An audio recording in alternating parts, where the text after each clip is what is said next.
Hi, this is Captain Al Lorenzetti for skimmeroutdoors.com, bringing you the weekend update and fishing report.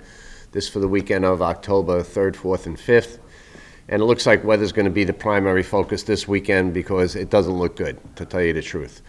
A lot of east winds. It's going to turn around on Saturday night and come out of the northwest on Sunday, but it could be anywhere from 20 to 25 or 10 to 15. They're undecided right now, and who knows how long this report's going to hold up. They've been wrong a lot of times in the past, and I expect they'll be wrong again, but it's just certainly not going to be good. Inshore fishing, I guess you can get away with that. Offshores are going to be pretty, very, very tough to get by. But so that's it. Keep your eye on the weather and play it safe. As far as fishing goes, well, next week on the 5th, we begin blackfish season, so that's something to think about and get geared up for that. Get your hooks, get your sinkers, your terminal gear that you're going to need for it. And getting crabs for bait, you're going to have to put an order in. I don't know if everybody's got green crabs yet, but you're going to have to get some crabs for bait. Offshore, the fishing is great when you can get there. There have been a lot of yellowfin tuna caught. But it's just a matter of getting there. This weekend, you're going to need about a 90-foot steel boat, it looks like, to get out there. But if it does open up and it becomes fishable, certainly the canyons are worth a shot. Also, this is a time of year offshore, some of the biggest makos are caught. I'm talking about real big fish, the 200 to 400-pound fish. So, again, if we get a little opening, you don't have to go too far out for them. So maybe a mako shark trip is in the cards if you can get out there.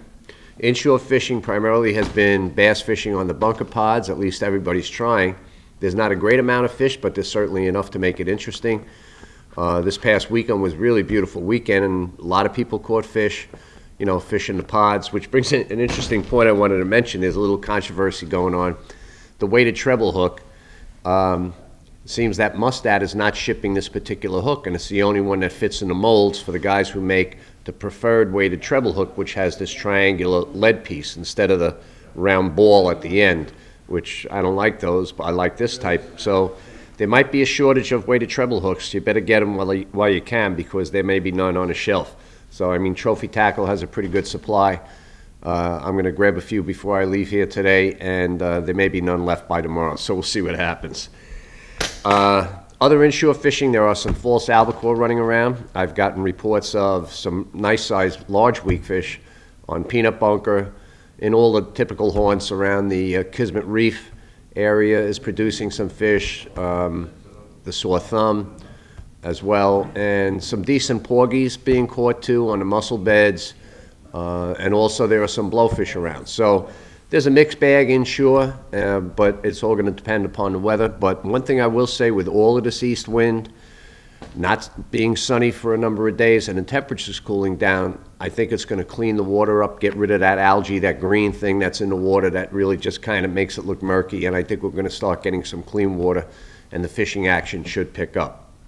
Product of the week today actually is an incredible reel made by Okuma. It's called a Metaloid.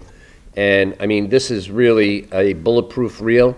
It retails for about $200. I think it's $189 for the single speed and $219 for the 2-speed.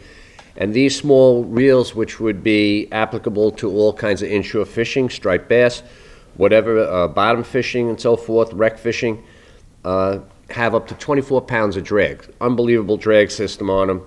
And as I said, these are basically bulletproof. If you like them, they come in a standard width and a narrow as well. So I'll tell you, Okuma is really producing some incredible products at a very, very reasonable price.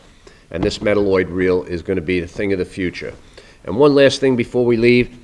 On those bunker schools, there are also a lot of big bluefish. And if you start throwing $4 treble hooks, with monofilament, you're going to end up, with a big bill for treble hooks, especially if they're hard to get. But what I do is I always rig, I have 3 or 4 treble hooks on my boat rigged with titanium wire. I use a Nyko press and crimps, but the titanium is excellent. It doesn't kink. You can catch a bunch of fish on it before it gets all wrecked, and it lasts a long time. It's a little bit more expensive, but I feel it's worthwhile. So I use about a 1.5 foot long shot of the titanium 50-pound test, and a crimp. I Nyko press, crimp it, and I keep 3 or 4 ready all the time. If I run into a school where there are a lot of big bluefish, I start using that instead. Or if there's a small shark around, you want to have some fun with a thresher, put one of them on with the wire leader. So that's about it for this week. Watch out for this weekend. Keep your eye on the weather. But if you can, get out there, have fun, catch them up.